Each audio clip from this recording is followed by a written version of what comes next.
how to address is important, and their identity. When I don't, Even in this bout of recovery, get to real stories, real recovery. I am Kat, and I'm on the road of recovery. Hi, I'm Desmith. I'm from Warren, Ohio. I've been in recovery since February 6th of 2016. Beautiful. Well, thanks so much for joining us. Could you start off by sharing a bit about your childhood?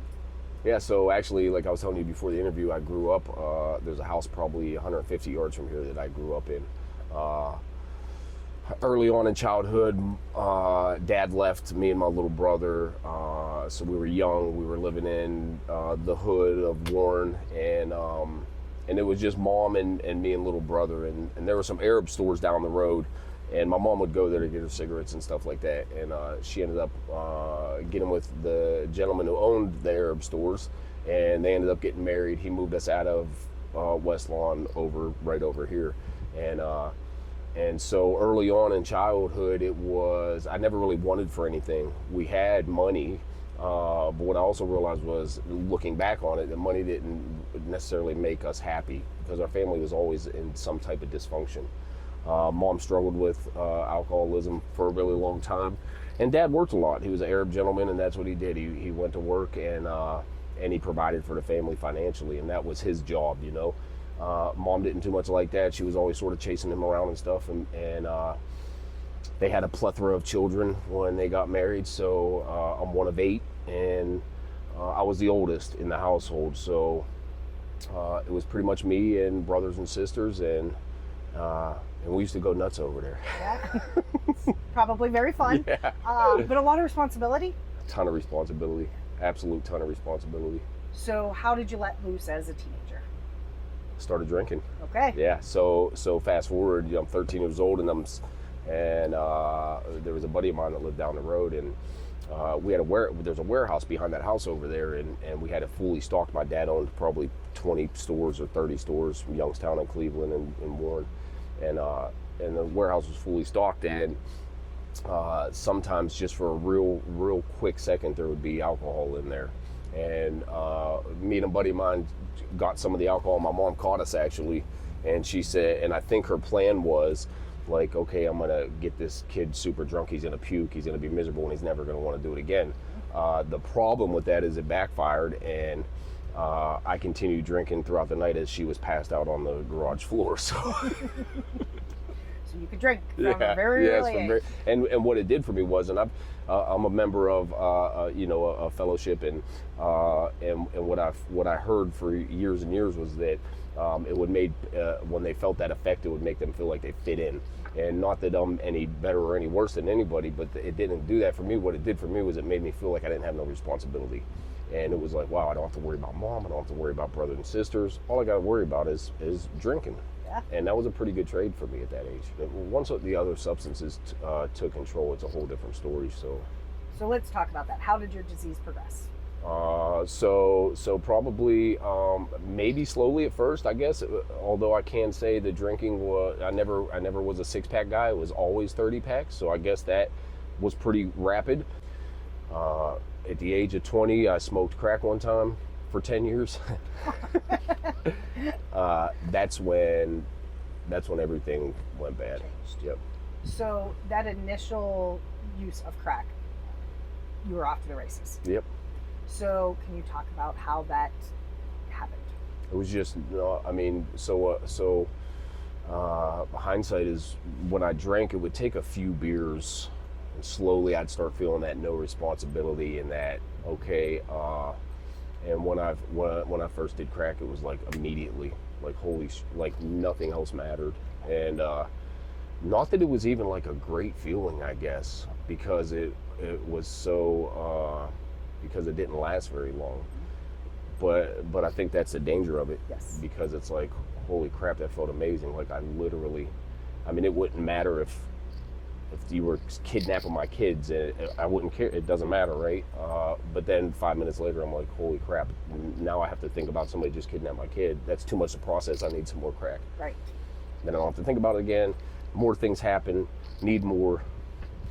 Perpetuating cycle. Yep. And really with crack, it seems that you can have functioning alcoholics, functioning, opiate addicts Yeah, and yeah. whatnot, but crack really seems to be, and I think part of it is that short So times. quick. Yeah, Yep. yeah. So, okay, so can you paint a picture of what active addiction was like for you? Yeah, so I've painted this picture many a times, and probably it's evolved over the past 8 years, and I try not to get too into the weeds, right? But how I usually explain it to people that I'm talking to, or groups of people that I'm talking to, is I can sum up my 20s in one or two sentences, and 72 charges, 29 convictions, multi-state high-risk offender, 2 prison numbers. I would literally spend more time in jail than out of jail by the age of 20 to 30 years old. So you figure 29 convictions, you break that down into a 10-year period. And usually I would get in trouble because what I ended up having to do very quickly when it switched from alcohol to crack is I realized $10 wasn't buying me a 30-pack no more. $10 was only lasting 30 seconds. So the only way that I could get my money would be to steal. And it started from like stealing from stores and things like that, and then very quickly was like stealing from family, stealing from sick grandma, stealing from my children, and like I talked about before, when the high wears off and you have to think about that, it's too much. It's too much to think about. It's like, how did I end up here? So a lot of jail time, and there was plenty of times where I would go to jail and I would think to myself, I'm not doing this no more. Like, I'm 21, I'm 22, 23, 24, 25. I'm not doing this no more. I'm 27 years old. I've been in jail 3 times this year for 3 months every time. I can't keep doing this. By this time, I have a girlfriend that I've been with for a really long time, since 15. So we started out drinking and stuff together. I have 3 kids. It's like, I really have to change this. And I would tell myself, I'm not going to do this. After the first week or 10 days or whatever, I'd start to feel a little better. I'd start eating again. I'd start doing some push-ups. And by the time that 3 months or 5 months or 6 months was over, I'm feeling good. I'm pumped up. I'm jacked up, and I'm ready to go take on the world. Mm-hmm. And I swear to goodness, they could have.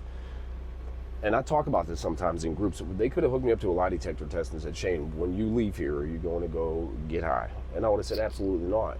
And that would have came back that I was telling the truth. Yes. Because I had no intentions on getting high.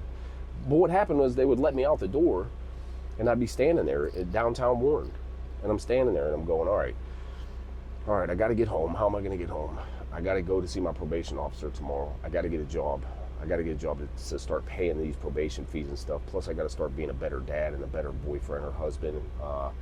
And damn, how am I going to get to probation tomorrow? I got to get a car. In order for me to get a car, I got to get my license back. I owe a lot of money for that too. How am I going to crack? Yeah. It feels overwhelming. You just describing it. Yes. I don't know how to do it.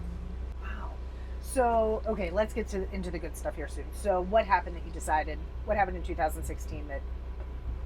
So 2016. So what happened is I went to prison 2011. I went to prison. I was there for 3 years. The last 9 months of my sentence, I got my stuff together. I was still using down in prison, not the same substances, but I was getting pills off a certain guy. I would drink some hooch sometimes. Every now and then there'd be some Suboxone in there. I'd buy some. So for the first, to a little over 2 years, I was doing the same stuff that I was doing out here in there. And for whatever reason, I don't know what it is, maybe divine intervention or whatever, but I woke up one day and I was like, I'm tired of doing this. Like, I'm almost out. I got 9 months left. If I keep on doing this until they let me out, I'm going to be right back here. And the problem with that is I didn't realize that I didn't have a defense against that first one. And I knew that I was doing good, and I knew that I'd sort of half-assed the 12-step program stuff, and I learned a little bit, but pretty much I was just going through motions. And so I was out of prison for about 7 months, and I relapsed. So I relapsed. The relapse lasted 6 months. So the end of that 6 months was right around February 6th. And I remember standing in my driveway, and I didn't know what was wrong with me, but I had like a nervous breakdown. Looking back on it, I could realize it. And the reason that happened is because for 17 years I ripped and ran, and I never thought about hurting myself.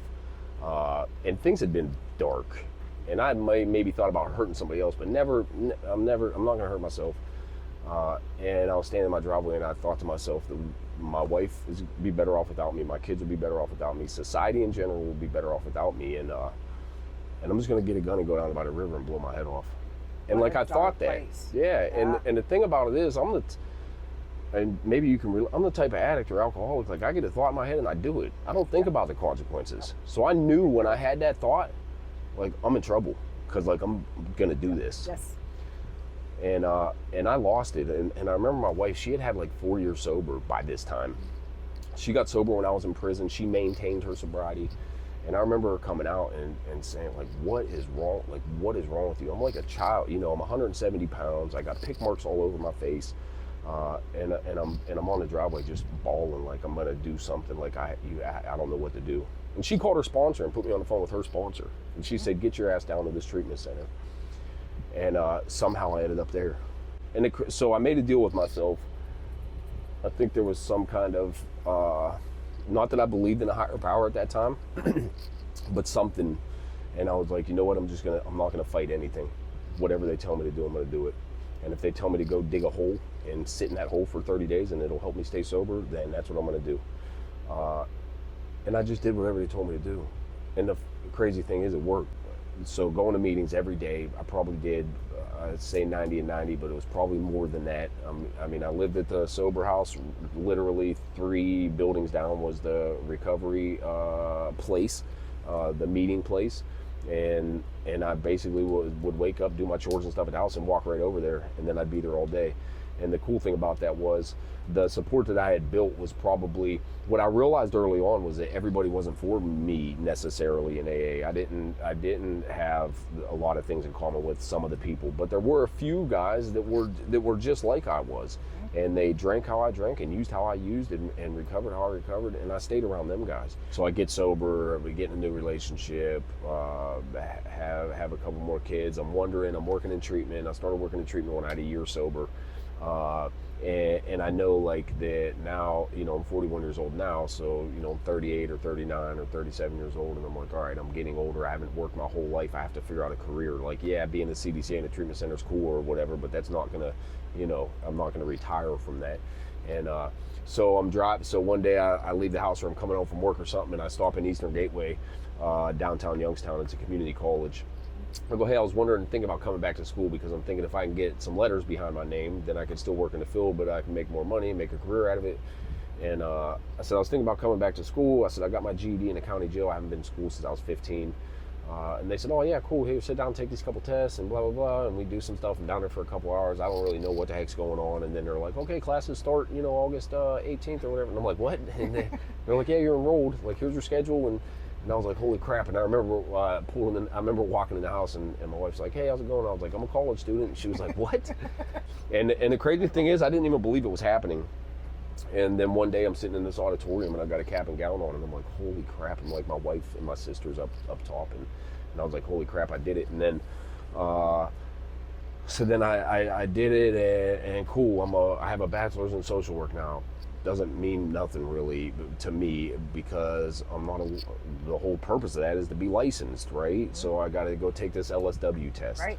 And I go, and it's super it's scary. It's almost like you're going into the Pentagon.